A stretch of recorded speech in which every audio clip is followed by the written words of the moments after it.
Hello friends, అందరూ ఎలా ఉన్నారు? ఓయ్ సర్ప్రైజ్ సూరజ్. హలో. సో ఇక్కడైతే మా ఫ్రెండ్ కలిసాను, కొలీగ్. సో అక్వేరియం లోపలికి అయితే ఎంటర్ అయ్యాము. సో చేపలు చాలా రకాలు ఉన్నాయి. పాయింట్ ఏంటంటే మేము వచ్చినప్పుడు చాలా పెద్ద వర్షం వచ్చిందనమాట. చాలాసేపు మేము ఎంట్రీలోనే ఎక్కువసేపు ఉండిపోయాము. ఇదేమొచ్చి ఒక ట్యాంక్, అండర్ వాటర్ ట్యాంక్. ఇది చాలా పెద్దగా ఉంటుంది, టనల్ లాగా. అని చాలా ఎక్స్పెక్ట్ చేశాం, కానీ అక్కడ అంత లేదు. సో నేను ఏదైతే చూపించానో అదే ఉన్నాయి. సో చేపలు అయితే ఒక ఫార్మేషన్లో అయితే వెళ్తున్నాయి. సో మిలిటరీలో పరేడ్ చేసినట్టు లెఫ్ట్ రైట్ లెఫ్ట్ అనే అన్నట్టు. సో చేపలు అయితే వరుస పెట్టి లైన్గా డిసిప్లిన్గా అయితే వెళ్తున్నాయి. చాలా స్పీషీస్ ఉంటాయి అని అనుకున్నా, కానీ ఎక్కువ ఎక్స్పెక్ట్ చేయకండి. నేను ముందే రివ్యూ ఇచ్చేస్తున్నాను. ఇక్కడ అంత పెద్దగా ఏం లేదు. ఓకే, ఏదో పిల్లల్ని తీసుకొని అలాగా ఫిష్ చూపించాము వీకెండ్లో అని అన్నట్టు ఉంటుంది. టికెట్ ప్రైస్ మరీ ఎక్స్పెన్సివ్ ఏం కాదు, రీజనబుల్లే. 100 రూపీస్ ఒక్కొక్క టికెట్ అనుకుంటున్నాను. రఫ్గా 95 100 ఉంటుంది.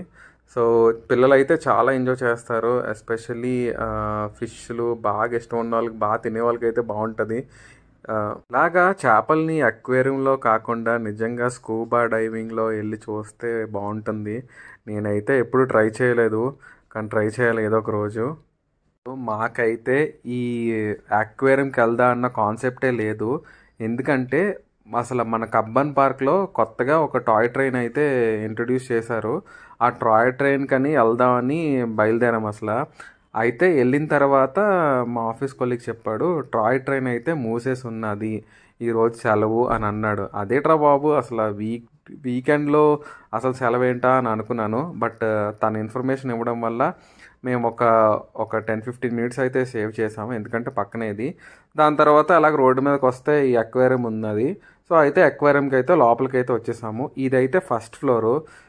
అన్నీ చాలా చాలా ట్యాంకుల్లో చాలా చాలా పెద్ద ఫిష్లు ఏవీ లేవు, అన్నీ బొడ్డ ఫిష్లు ఉన్నాయి. ఇవి పెరిగి ఎప్పుడు పెద్ద అవుతాయో ఏటో, మరి ట్యాంకుల్లోకి మారుస్తారో, పెద్ద ట్యాంకుల్లోకి ఏటో చూడాలి. మరి అయితే డీసెంట్గానే ఉన్నది. ఫిష్లు అయితే కానీ ఆ అట్మాస్ఫియర్ అంతా, యాంబియంట్ టెంపరేచర్ కానీ అంతా బాగానే ఉంది. ఇవేవో గోల్డెన్ ఫిష్లు, ఇవి బాగానే ఉన్నాయి ఏటో. అండ్ ఇంకా ఈ పక్కనే కర్బన్ పార్క్ పక్కనే ఇంకొకటి విశ్వేశ్వరయ్య మ్యూజియం అని ఉంటుంది.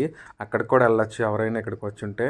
దాని తర్వాత ఒక 1 కిలోమీటర్ రేడియస్లో విధాన్ సౌధ కూడా ఉంటుంది, అది కూడా ట్రై చేయొచ్చు. సో హ్యాపీ అయితే బాగా అలసిపోయింది, అండ్ మేము కూడా అలసిపోయాము. ఎందుకంటే వర్షము చిరాకుగా ఉంది. దాని తర్వాత ట్రాఫిక్, అసలు మా ఇంటి నుంచి ఇక్కడ రావడానికి ఆల్మోస్ట్ ఒక 10 కిలోమీటర్స్ ఉంటుంది. ఇక్కడ బెంగళూరులో ఏంటంటే డిస్టెన్స్ కన్నా ట్రావెల్ కోసం ఆలోచించాలి. ఏంటంటే డిస్టెన్స్ తక్కువైనా సరే ఈ ట్రాఫిక్ వల్ల టైం అయితే ఎక్కువ పడుతుంది. సో గంట పట్టింది మాకైతే ఈ వర్షం అవడం దానివల్ల, లేదంటే ఇంకా తొందరగానే వచ్చేద్దాం. అండ్ ప్లస్ పాయింట్ ఏంటంటే ఈ బ్రిడ్జ్ హాలిడేస్లో చాలామంది సిటీ నుంచి బయటకైతే వెళ్ళిపోయారు. దానివల్ల మేము చాలా ఫాస్ట్గానే వచ్చామని చెప్పాలి. అండ్ మా ట్రిప్ అయితే ఈ అక్వేరియంలో అయితే బాగానే స్పెండ్ చేసాం టైము. ఇదేమో ఎండింగ్ అనమాట, లాస్ట్. సో ఇక్కడైతే ఈ కొలంలో చాలా గోల్డెన్ ఫిష్లు ఉన్నాయి, అండ్ చాలా పెద్దగా ఉంది. అండ్ ఈ ఫాగ్ లాగా అంతా పెట్టాడు, అసలు చాలా బాగుంది. మంచి ఫోటోగ్రఫీ కూడా ఇక్కడ తీసుకోవచ్చు, మంచి ఫోటోలు తీసుకోవచ్చు ఇక్కడ బ్యాక్గ్రౌండ్ స్కోర్లో. సో అదిగోండి gold fish. Okay, gold fish and all fishes, all family members of fishes. So it's time to say goodbye and signing off. And నా వీడియోస్ నచ్చితే లైక్, షేర్, సబ్స్క్రైబ్ చేయండి. And thank you very much for watching.